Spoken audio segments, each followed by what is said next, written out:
Today there is important news from the Kupiansk direction. Here, the false reports from the Russian Ministry of Defense have led to chaos erupting inside the town, with Russian commanders trying to create an illusion of victory. This stark discrepancy between the Russian maps and real front lines has just backfired, with disastrously widespread cases of friendly fire when Russian soldiers attack their own comrades by mistake.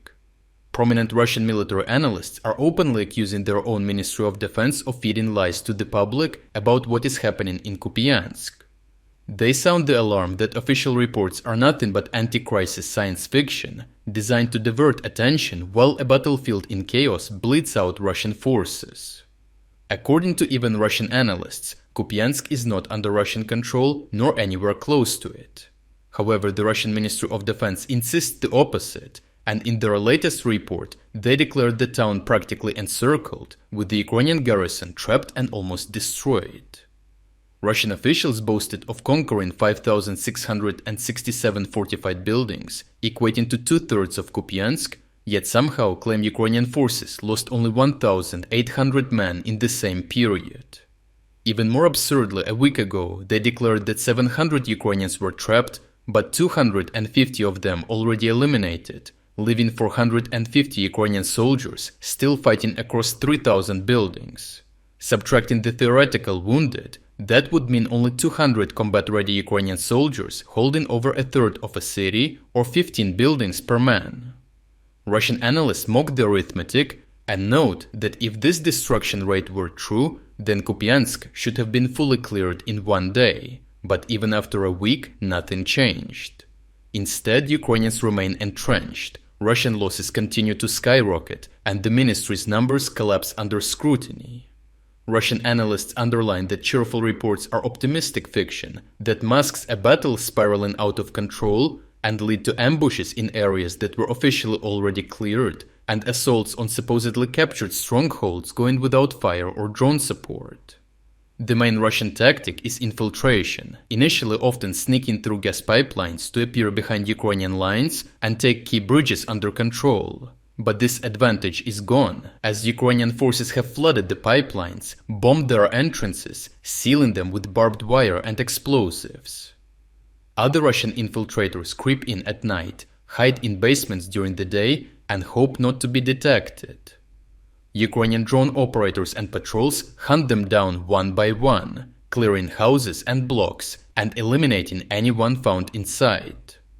Reports from soldiers on the ground indicate that Russian infiltrators are often poorly trained and lack food and water supplies, undermining their ability to conduct longer operations, in turn forcing them out of hiding to engage with Ukrainian fighters.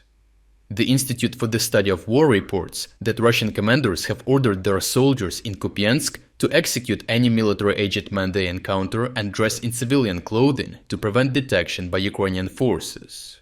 Unfortunately for them, this policy has completely backfired, as prominent Russian analysts report a concerningly high level of friendly fire incidents, with Russian soldiers killing other Russian soldiers as they are dressed as civilians whom they were ordered to kill.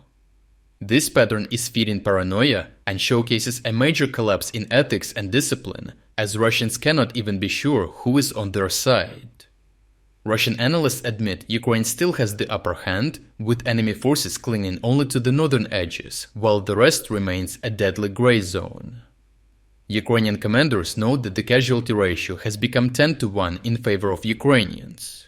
Those trained, the defenders retain control of the town, with special forces operatives clearing basements and buildings, while mining Russian supply corridors in the rear. As Russian reinforcements continue to cross the Oskil River only on foot, they completely lack armored support and are easily destroyed. Despite Russia's Ministry of Defense's disinformation, even Russian analysts admit Kupiansk is far from captured and mock this sugarcoating. The reality is a brutal whack-a-mole, where Ukrainian defenders strike infiltrators in the air, on the ground, and even underground by depriving them of their route through the pipelines. The Russian ministry's triumphant numbers collapse under logic and basic calculation, while reality shows chaos, friendly fire, and a mounting Russian death toll. Kupiansk is far from a victory for Russia. In contrast, it is their graveyard, and this trend has continued for almost 2 full years. Lastly, our autumn sale ends in just 3 days. This is your last chance to unlock full access to our interactive map and exclusive strategic updates at a massive 50% discount. Starting at just $3.99, you will be able to watch uncensored combat footage that we use in every report, and more importantly, all our significant events analysis that go far beyond what we can include in our short daily videos. 10,000 people just like you have already joined and use our news map on a daily basis. If you wanted to support our efforts but haven't had the chance, now is the perfect time to jump in and make a real difference. So check out the link in the description to become an exclusive member of our community. I truly appreciate everyone who stepped up to join us. Your support means the world to us.